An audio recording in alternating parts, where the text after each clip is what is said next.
Before we head into the backcountry, it's really important that we check to make sure our beacons work correctly. So we want to do what we call a 3-part function check. We're going to check to make sure we have enough battery power.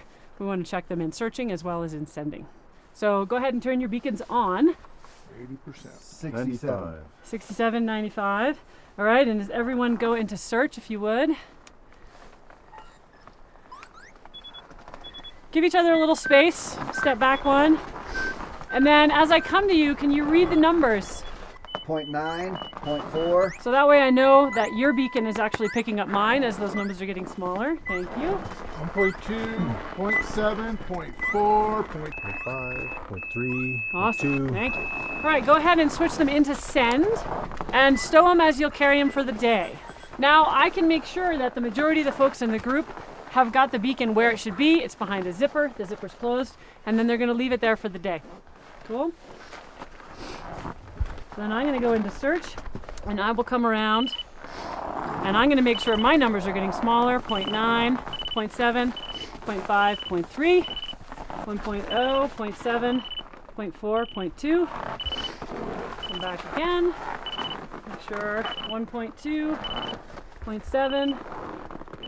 Oh, I might still be getting robbed. 0.1, there we go. So I'm giving it a bit of time to make sure, since we're all a little close, that I'm picking up farmer. So then I want to show everybody that I'm now putting my beacon back into send, that it's locked there, and then I'm going to stow it for the day. That way everyone else is helping me to make sure that I'm not somehow accidentally either turning my beacon off or leaving it in search before we head out into the field. There are 2 ways to wear your beacon when you're out in the backcountry. You can wear it in a harness that comes with it on your chest, or you can wear it in your pocket. If you're wearing the beacon in the harness, it needs to be underneath the layer, so you don't want to be wearing it on the outside of your body. If you find yourself in the backcountry and suddenly your beacon is in the harness on the outside of your layers, it might be a good idea to shift it to your pocket so it can be behind a zipper. The pros to wearing it in the harness is that it can be more protected and it can be more comfortable if you have pants that don't have a beacon pocket. The pros of wearing it in your pocket is that it can be easier to get to. You want to make sure, however, if it's in your pocket, that it is behind a zipper and that it is in a protected spot on your leg.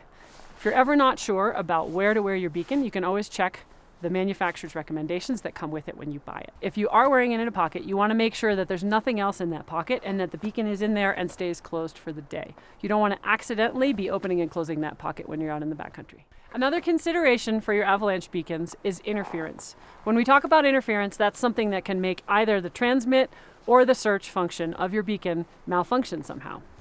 Anything that's metal can cause some interference with your avalanche beacon. Anything that sends or receives a signal can cause some interference.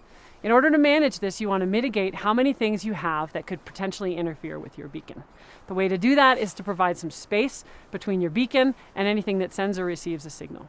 One of those you may not think about is heated gloves. The mesh that's in the heated gloves is metal and it has a current running through it, and that can cause some issues with your avalanche beacon if they are close.